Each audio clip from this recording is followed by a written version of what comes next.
社会大众要如何认识有需要帮助的朋友？过去身为身心障碍工作的从业人员，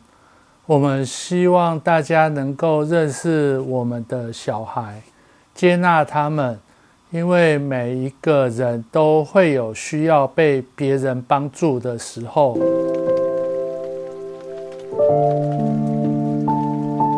如何让他们被大众了解？在背景知识不足的20多年前，早期疗愈希望能够透过融合教育的方式，强迫大众的家长、学生接受班上有需要被帮助的孩子，这样子就考验老师带班的能力。我记得有一个单亲的家长，在孩子上国小后都很头大，因为学校老师对孩子不太友善。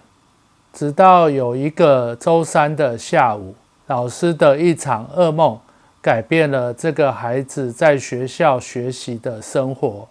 话说，这个老师回家睡觉，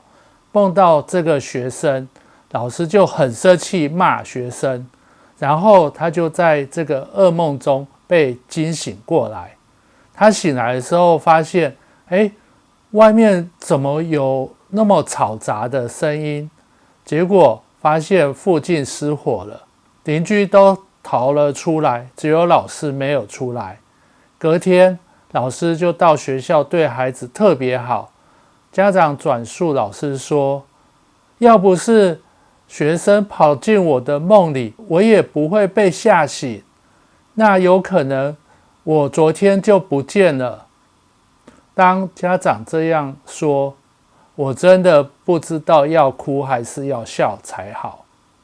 我觉得 Netflix 的戏剧很不错，透过影集的自然表露出障碍者的特色，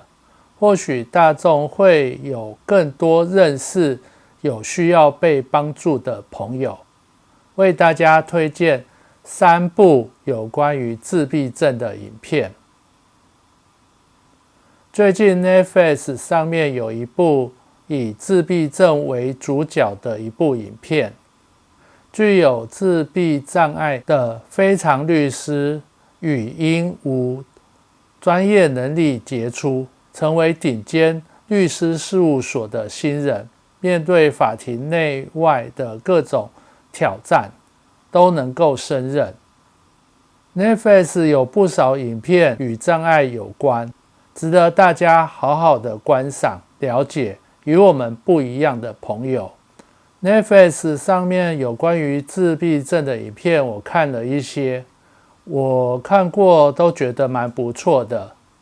例如比较久远之前2021年5月播出的韩国影集，讲述对这个世界毫无期待的前科者曹尚九与患有亚斯伯格症候群的侄子韩可如一起开了天堂宜居遗物整理公司的影片，逐渐领悟到人生死亡的温情故事。我是遗物整理师。Netflix 上面还有另外一部澳洲恋爱实境的节目，光谱上发现爱。与过去恋爱实境节目所主打帅哥美女有所不同，接受拍摄的是一群各种程度不一的泛自闭症朋友当主角。对在台湾长大的我们而言，可能很难想象身心障碍者的爱与被爱的需求。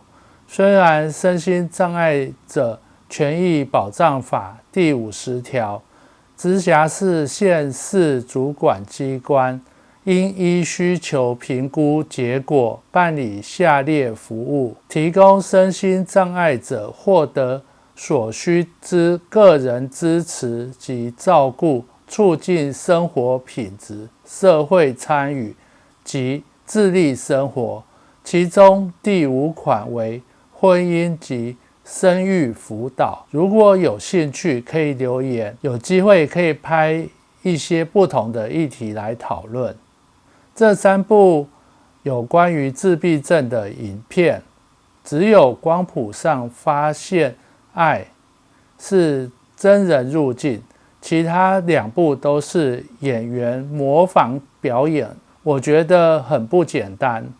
要演得好真的很不容易，要真人入镜影片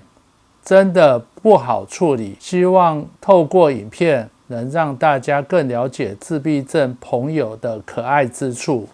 因为本人不太喜欢使用翻拍剧情的方式加以解说剧情与实务上交互的印证。在台湾著作权法中是可以依法合理引用，但是本人就是不喜欢，这样是不是很固着呢？好，我自己自闭症的分数还是有一点接近啊。自闭症是一种先天脑部功能受损伤引起的一种发展性的障碍，很多孩子在2岁半之前就可以被发现，慢一点的到幼儿园中，有经验的老师大都可以分辨得出来。从小开始就会表现出在语言理解跟表达上的困难，很难跟人建立关系，对于各种感官感觉的刺激上面有异于常人的反应，固定不变难以改变的固定性的玩法跟行为等，在幼儿园中不难发现他与其他孩子的不同。自闭症的特征会随着年龄、智商及自闭症的严重程度而有所不同。它的盛行率是每10000人当中有5到10名，男女患者的比率为5:1。现在在国际上把自闭症视为一个光谱，在这个光谱上有不同的亚型，只是每个人比较靠近哪一个亚型如此。每个人都会有自己不同的特质。泛自闭症光谱中的朋友天生下来都有一些共同的特征，当我们也有不少的朋友有自己的特色是一样的。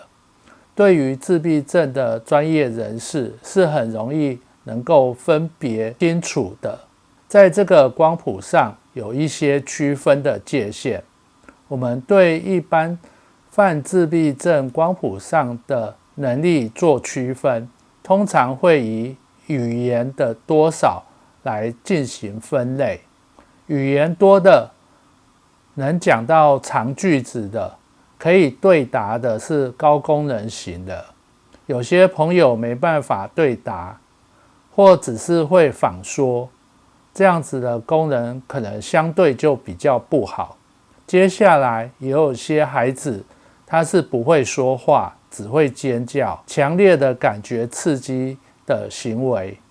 这样的朋友功能性就更低了。但是即便是一个不会说话，也能自己一个人在有协助之下过好生活，只是他的生活设定跟我们设定的不一样。每当有许多家长来看我的鉴定门诊，谈到孩子是泛自闭症光谱上的孩子，都说这样子孩子很难教，很痛苦。其实我可以理解，我有1年多负责照顾身心障碍孩子的机构主管，只是那个时候机构缺人，白天我要当主管兼社工，晚上要当保育员，一起值班照顾孩子。我了解这样的生活，机构大多是没有语言泛自闭症光谱上的孩子。我发现泛自闭症光谱上的男生都很帅，真的没有看过丑的。接下来会花一点时间跟大家介绍一下我认识泛自闭症光谱上的星星，他们的特质固着，敬请期待。我是医务社工师安德鲁，我们下一次见。